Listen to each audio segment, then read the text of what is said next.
All right, welcome back everyone to part 3 of 3 on our first lesson of logs and exponentials. This particular video, we're going to be looking at how to write exponential functions from 3 different aspects or 3 different types of given information. And the first we're going to look at is how to write an equation from a graph. So you have to remember that every time we write an exponential function, we get the function y equals, let's see here, y equals a times b to the x. A is always our initial value, as mentioned previously, and the initial value, again, is our y-intercept. So this is our initial. This means that a is equal to 2. That's our y-intercept of 2.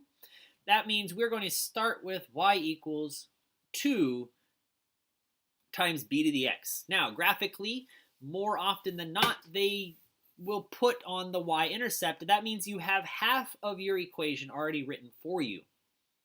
The other half that we need to figure out is what is the value of b? Well, the value of b is going to be taken from plugging in one of the given coordinates. We already used 0, 2, so we can't do that. But we're going to use the 1, 6 in this case because I like whole numbers rather than decimals or fractions. So let's see what that means. Oops. That means that when y is 6, x is 1, or when x is 1, y is 6. So we can say when y is 6, we can plug in b times, or to the power of 1 in this case. And we need to solve for b, so we're going to divide by 2. And therefore, b to the first power is equal to 3. And since b to the first power is just b, I don't actually care about that exponent. And that means b is 3, and we can write our equation from that, saying that y is equal to a, which is 2, times b, which is 3, to the power of x. And it really comes down to being as simple as that.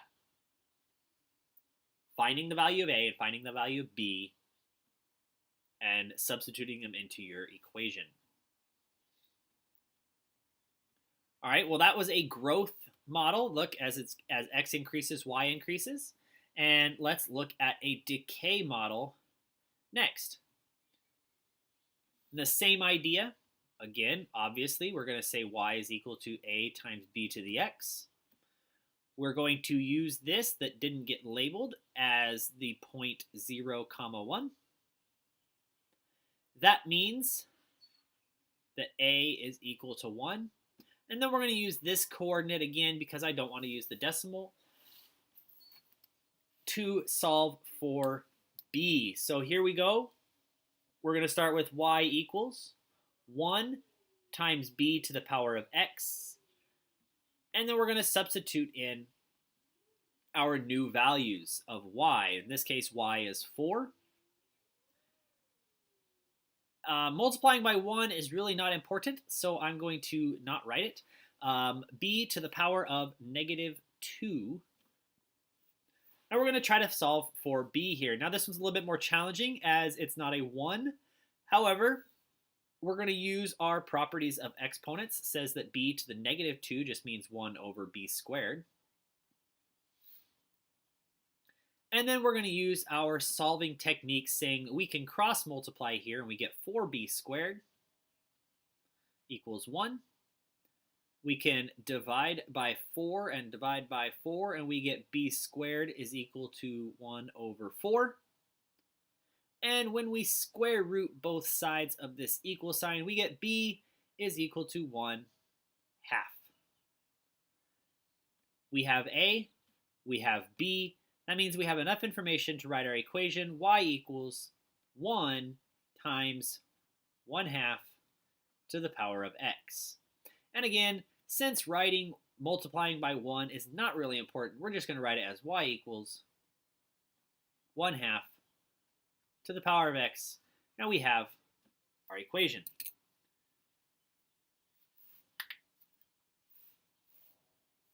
All right, so that's from a graph. Let's look next at how to write it from real world problems, which are word problems as it always is in mathematics. And this is actually how these exponential functions are used in the real world. They're used to represent population growth or decay or loss or things like that. They're used to determine your bank account or the amount of money in your bank account over a given period of time. Um, and it all usually has to deal with percentage rates. All right, this is a very common type of problem here, looking at a town and its initial population. So we have Green Springs that is currently at 2068 for population. That means it's starting at 2068, and the starting value is A. This is our initial value. Again, I'm going to write this up here, y equals AB to the x. So we already have A is equal to 2068, but we don't know what B is. B is, it has something to do with our initial, or sorry, not initial, our growing rate, our percentage rate. Now what this is we have to look at 1 plus the percentage. Now, as all math, we have to write the percentage as a decimal. We know that's 0.035. So that means that B is equal to 1 plus 0.035, which gets me a value of 1.035. That's super, super hard, right? Now, again, I didn't mention this, but this is because it is a growth rate. That's why we get the plus sign, because it has to be going up. So we now have everything that we need to write our equation. Y is equal to 2068 times 1.035 to the power of x. What this equation lets us do now is find an estimated population X years down the road. If I wanted to know in 3 years what the population would be, I would say y equals 2068 times 1.035 to the power of 3. And if we did that, 2068 times 1.035 to the power of 3 gets me 2,292.8. Well, obviously we don't have 0.8 of a person, so we would round up and say it's approximately 2,293 people in 3 years. If you played around with this function, you would notice that eventually this town explodes with population, too many people, and that's just kind of how exponential growth works. It grows very, very quickly. All right, as you might assume, since we did a growth model, we're going to do a decay model. And this is another one of those common problems. You purchased a car for $75,000.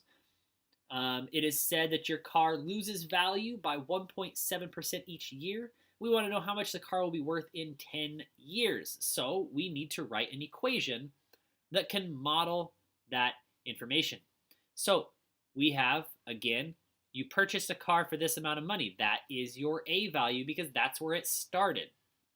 So we have y equals 75,000 times b to the power of x. Well, this is a loss problem. It's going down. So therefore, b in this case is actually going to be 1 minus your percent. It's plus in a growth model and minus in a decay model. So in this case, we get b equals 1 minus 0.017, which is 0.983. So that's our b value. So we can say y equals 75,000 times 0.983 to the power of x. But we wanted to know, what's your car going to be worth in 10 years? Let's say you wanted to sell it, and we want to see what your car will be worth in 10 years. So we're going to plug in 10. So we get 75,000 times 0.983 to the power of 10. And we get an approximate value of your car to be $63,182.45. All right, these are very useful types of equations in the real world. They're used all the time. All right, I did mention that we have 3 different types of ways to write equations, and the third type is just given 2 or more coordinates. You need 2 coordinates at least. So let's take a look. This is the much more algebraic way to solve these types of equations. So again, we're going to say y equals ab to the x. Well, here's some things. I don't know what a is, and I cannot solve for b right away. So we need to first substitute. We're going to substitute the first coordinate. So we're going to say 2 is equal to a times b to the power of 2. Now here is the method, and if you don't pay attention to this, you're not going to understand this later on. We need to solve for a. We're going to divide by b squared. Therefore, we get a is equal to 2 over b squared. That's actually as far as you can go with the first coordinate. So now we're going to try the second coordinate. The second coordinate says 4 is equal to a times b to the third. Well, here's what's nice. I have a statement that says a is equal to 2 over b squared. So I'm going to replace this a. So I'm going to say 4 is equal to 2 over b squared times b to the third, because this guy is a. Well, we can use our properties of exponents. It tells me if I have b to the third over b squared, I have 2 times b to the first. Well, that means b is equal to 2 because I can divide both sides by 2. Well, now I have b. And I know that a, look at this kind of little roundabout way to do this problem. I know that a is 2 over b squared. So since I know that a is equal to 2 over b squared, and I know that b is 2, I can write that as 2 over 2 squared, which is 2 over 4, which is 1/2. That means a is equal to 1/2 and b is equal to 2. That means we can write our equation. We have our equation y equals a, which was 1/2, times b, which was 2, to the power of x, and we have solved for the equation. Now this process works every single time. It would have worked with graphing problems. It would have, well, with the real world, it wouldn't have worked with too much because you didn't have coordinates, but it would have worked with the graphing. This is really only if you're given a set of points or a table, that kind of idea. Or it works best with this type of method. All right, I am going to finish right there. That is, you've made it through all 3 videos. I'm going to leave you with this. I hope you learned a lot about the exponential function. There's still more to learn, but that will be coming up in the next lessons as we continue. I'll see you guys later.